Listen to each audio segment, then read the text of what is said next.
Bayangkan, suasana gedung megah Perserikatan Bangsa-Bangsa di New York, September 2025, ratusan pemimpin dunia berkumpul, dari Amerika, Eropa, Timur Tengah, Asia semuanya hadir. Agenda sidang tahunan PBB biasanya dipenuhi pidato basa-basi, kalimat diplomatis yang kadang lebih mirip formalitas. Tapi kali ini berbeda. Ketika nama Presiden Republik Indonesia, Prabowo Subianto, dipanggil naik ke podium, suasana berubah. Beliau berdiri tegak, suara lantang, dan langsung menyasar isu yang selama ini jadi luka dunia, konflik Israel-Palestina. Dengan nada tegas, Prabowo berkata, Indonesia menegaskan kembali, solusi dua negara adalah jalan satu-satunya. Palestina harus merdeka penuh. Israel juga dijamin keamanannya. Selama rakyat Palestina masih hidup di bawah penjajahan, maka dunia belum benar-benar merdeka. Boom! Kalimat itu langsung bikin ruangan yang tadinya kaku mendadak hidup. Delegasi Palestina langsung berdiri, memberikan tepuk tangan.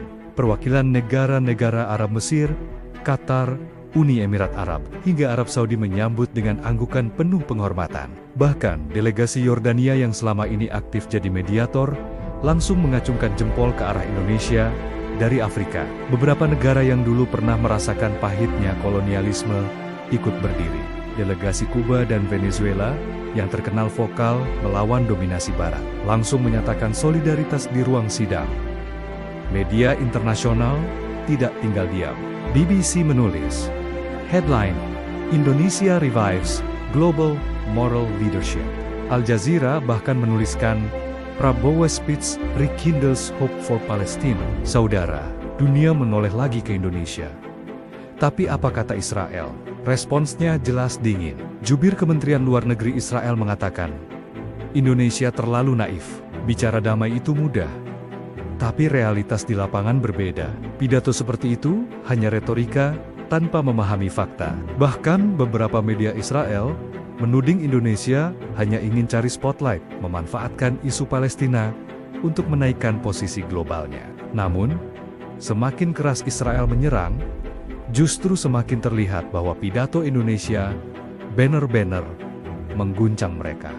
Bagaimana dengan negara-negara Barat? Amerika Serikat memilih netral, tidak memberikan komentar langsung, hanya menyebut kembali komitmen mereka pada solusi dua negara. Eropa terbelah, Perancis dan Spanyol menyambut positif suara Indonesia, sementara Jerman dan Inggris terlihat lebih hati-hati. Nah, yang menarik, Malaysia ikut kebakaran jenggot. Biasanya mereka yang paling vokal soal Palestina, tapi kali ini, spotlight dunia jatuh ke Indonesia. Media Malaysia bahkan menulis Prabowo steals the spotlight at UN. Ada rasa panas, karena untuk pertama kalinya, Jakarta lebih menonjol daripada Kuala Lumpur soal isu Palestina. Saudara, ini momen luar biasa. Indonesia bukan negara nuklir, bukan superpower ekonomi. Tapi kita punya modal paling mahal. Nilai dan keberanian. Nilai yang sejak era Bung Karno sudah kita bawa. Ingat kata Bung Karno, selama kemerdekaan, Palestina belum diserahkan kepada bangsa Palestina. Maka selama itu, Indonesia berdiri menentang penjajahan Israel. Konsistensi inilah yang bikin suara Indonesia berbeda. Kita tidak sedang mencari panggung, kita melanjutkan warisan sejarah. Sekarang, mari kita bicara soal dampaknya. Pidato Prabowo ini bukan cuma menuai tepuk tangan, tapi membuka peluang baru. Negara-negara Arab kini melihat Indonesia sebagai sekutu strategis. Qatar sudah memberi sinyal ingin meningkatkan kerjasama energi. Arab Saudi disebut-sebut mempertimbangkan investasi besar di infrastruktur Indonesia. Di sisi lain, dukungan dari Afrika juga penting. Mereka melihat Indonesia sebagai bagian dari perjuangan anti penjajahan. Sama seperti mereka dulu, ini bisa menghidupkan kembali kekuatan gerakan non-blok. Blok negara-negara yang tidak tunduk pada Barat maupun Timur, tapi berdiri di atas prinsip kemandirian.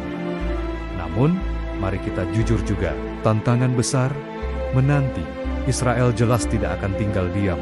Mereka akan melobi negara Barat untuk meremehkan posisi Indonesia. Media internasional pro-Israel sudah mulai menyerang, menyebut Indonesia hanya bermodal kata-kata tanpa kekuatan nyata. Pertanyaannya, Apakah kita akan puas hanya dengan tepuk tangan, atau kita benar-benar mau bergerak lebih jauh?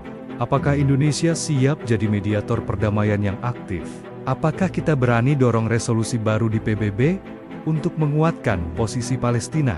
Apakah kita bisa memimpin gerakan non-blok untuk kembali jadi kekuatan moral dunia? Saudara, inilah kesempatan besar Indonesia. Dunia sudah mendengar kita. Tapi kalau kita diam, suara itu bisa hilang seperti angin lalu.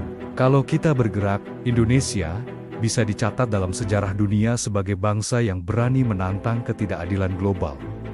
Jadi, saya tanya ke kalian semua, apakah kalian bangga dengan pidato Prabowo di PBB? Menurut kalian, apakah langkah ini bisa bikin posisi Indonesia semakin kuat di dunia?